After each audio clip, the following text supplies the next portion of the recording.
The IT manager mocked me for requesting a second monitor with "We're not running NASA here."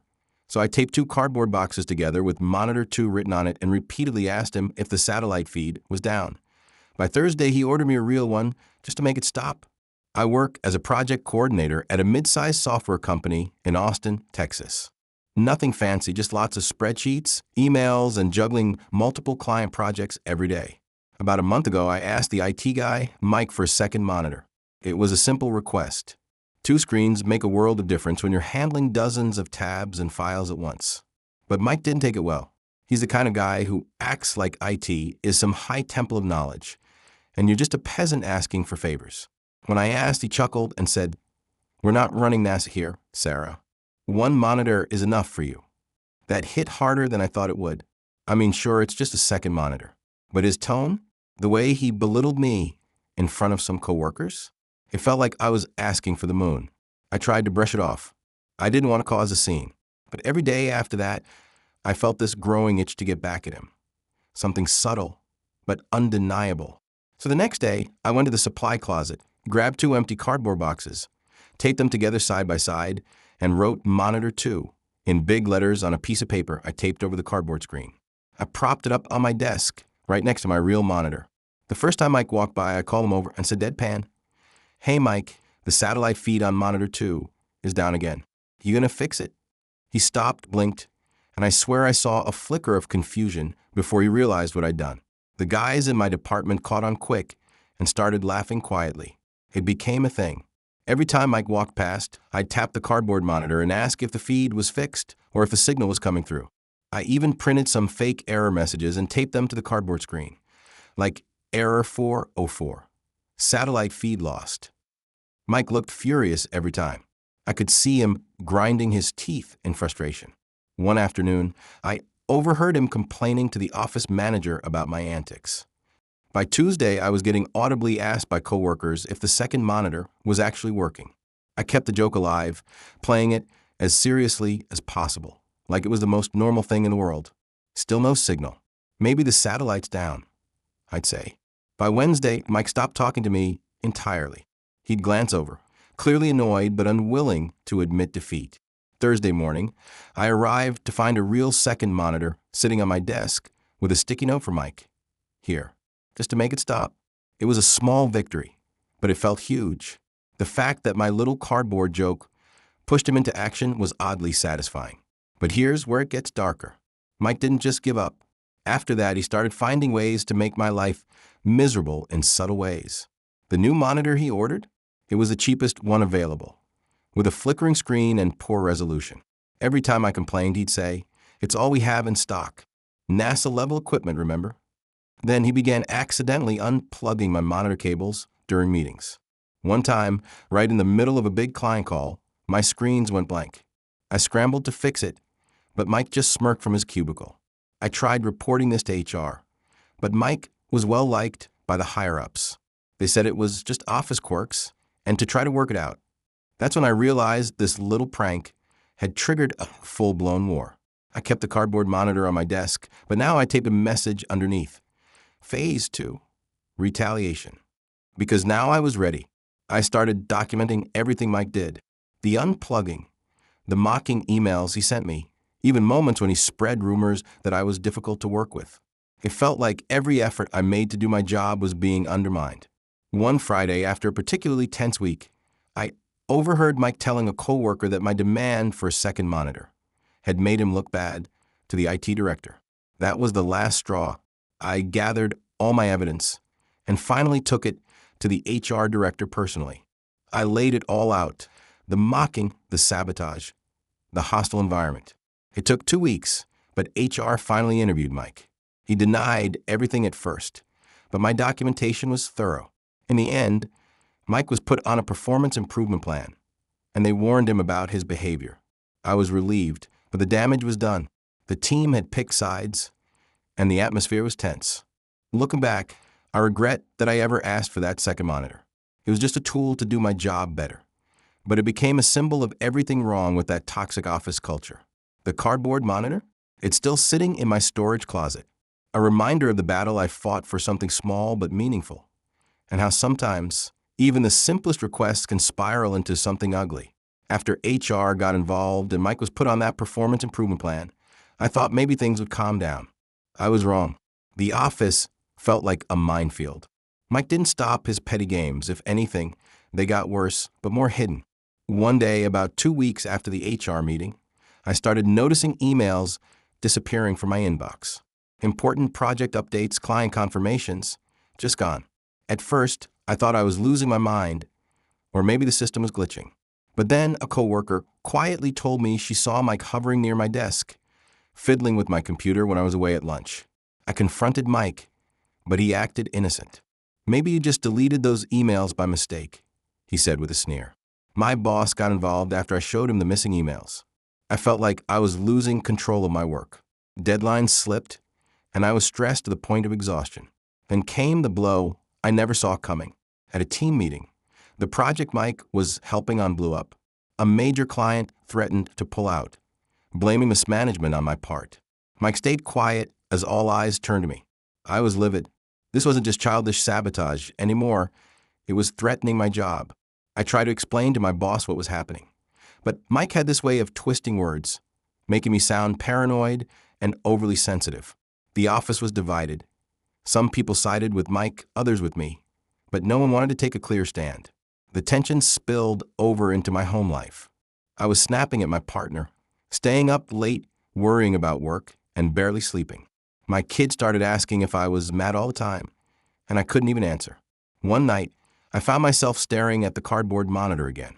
It was ridiculous, 2 taped-together boxes with Monitor 2 scrawled across them.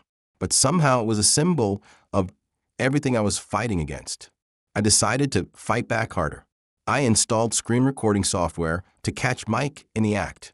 And one day I caught him unplugging my monitor during a video call, smirking as the screen went black. I sent the video straight to HR. This time, they couldn't ignore it. Mike was suspended pending investigation. The office gossip exploded. Some people called me a snitch. Others quietly admitted they'd seen his bad behavior, but were too scared to speak up. But here's the twist. During the investigation, came out that Mike was under investigation for similar behavior in his previous job, which HR hadn't known because they never checked references properly. Suddenly, my fight wasn't just about a second monitor or office pranks. It was about exposing a toxic culture and someone who thrived on making others miserable. I thought I'd win. I thought karma would catch up with Mike fast. But karma has a strange way of working. Because as Mike's past came to light, other things about me started slipping out, too. In his desperation to save himself, Mike leaked an email I'd accidentally sent complaining about a coworker. It was private, but suddenly it was all anyone was talking about. I became the office gossip target. People whispered that I was unprofessional, hard to work with. Some even suggested I was the reason for the tension, not Mike. I felt crushed. I'd fought so hard to be taken seriously, and now I was the one being judged. My partner noticed I was withdrawing even more, and my kids started pulling away, confused why Mom was so sad all the time. The cardboard monitor, once a symbol of small victories, now felt like a reminder of everything spiraling out of control. After Mike leaked that private email, everything changed fast, and not in the way I wanted. The office atmosphere turned cold. My coworkers, who had quietly supported me, suddenly avoided me. Invitations to lunch stopped. People stopped answering my messages or including me in meetings. My boss, who had seemed supportive, started keeping his distance, too. "Sarah," he said one day, "I need you to try and smooth things over with Mike. We can't afford to have this tension wrecking team morale." I wanted to scream. Smooth things over with the guy who nearly torpedoed my career? No way. But the pressure was crushing. HR subtly suggested mediation. Mike agreed, but his whole attitude was like a shark circling, smiling, but ready to bite. During mediation, Mike played the victim perfectly. He said I'd been harassing him with my cardboard monitor joke, making fun of his work. He claimed I was the one causing problems. I sat there, stunned. It felt like the world was upside down. Meanwhile, my personal life was falling apart. The stress had taken a toll on my health. I lost weight, had constant headaches, and my anxiety was through the roof.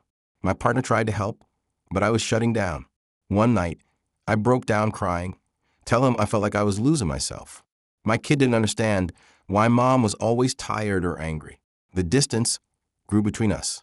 At work, the cardboard monitor became a forbidden subject. HR told me to take it down.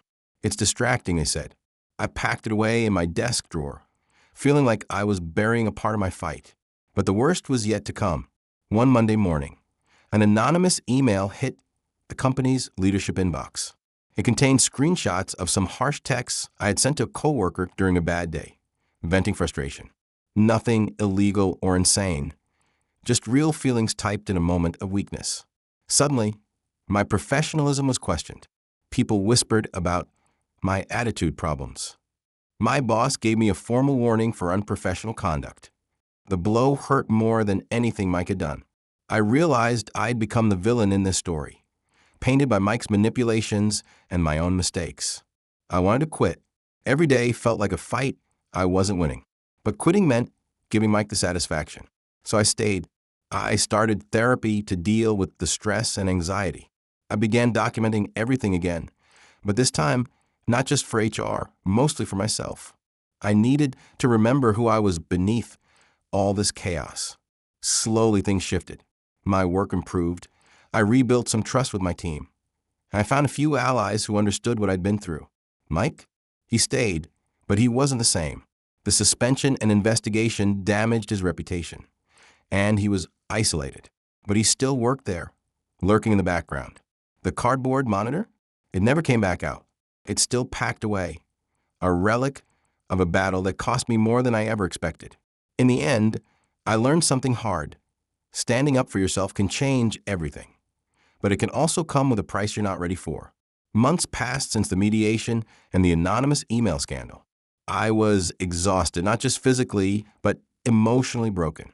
The office was quieter around me, like I'd become invisible or worse, a cautionary tale. Mike, meanwhile, seemed to lose his spark. The IT director stopped giving him big projects, and people barely looked his way anymore. His smugness faded into silence. One day, I heard he'd been passed over for a promotion. Instead, they hired someone new for the IT lead role, someone professional and respectful. But Mike didn't quit. Instead, he got worse. He started coming into work late, leaving early, and once I caught him openly scrolling social media, when people were waiting for support, HR flagged him again, and this time, they finally put him on a probationary contract. If he slipped again, it was out the door. Meanwhile, the formal warning I got, it pushed me to the edge. I realized I couldn't keep letting this eat me alive. I started standing firmer. No more biting my tongue or hiding my frustrations. I spoke up more clearly in meetings, shared my progress, and slowly, people started listening again. The damage to my reputation was deep, but not permanent. The biggest fallout was at home. My partner and I had been barely holding on.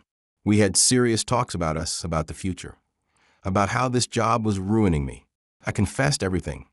The sabotage, the leaked emails, the endless stress. He surprised me by saying, "You're not the problem, Sarah. You're fighting for yourself, and that's damn hard. But I'm here. We're in this together." It took months of therapy for me to start trusting myself again, for my kid to see me as mom, and not just stress mom. As for Mike, the office rumors spread that he'd been under investigation at his last 2 jobs too. This pattern of toxic behavior caught up with him. After another incident where he blamed me publicly for a system failure he caused, HR finally fired him. I didn't celebrate. I just felt relief. One day as I cleaned out my desk, I found the cardboard monitor tucked in the back of a drawer. I held it for a moment, the symbol of my fight and my pain. I wrote lesson learned on it, then tossed it in the recycling bin. Because sometimes revenge isn't about winning a fight with a cardboard prop or getting a monitor. It's about standing tall when everything's trying to knock you down. It's about knowing your worth when others try to make you feel small. I'm still healing. I'm still rebuilding trust with my team, my family, and most of all, myself. But I know one thing for sure. If someone tries to break me down, I'll find a way to fight back. Not with pranks or games, but with the truth, persistence, and a strength I never knew I had.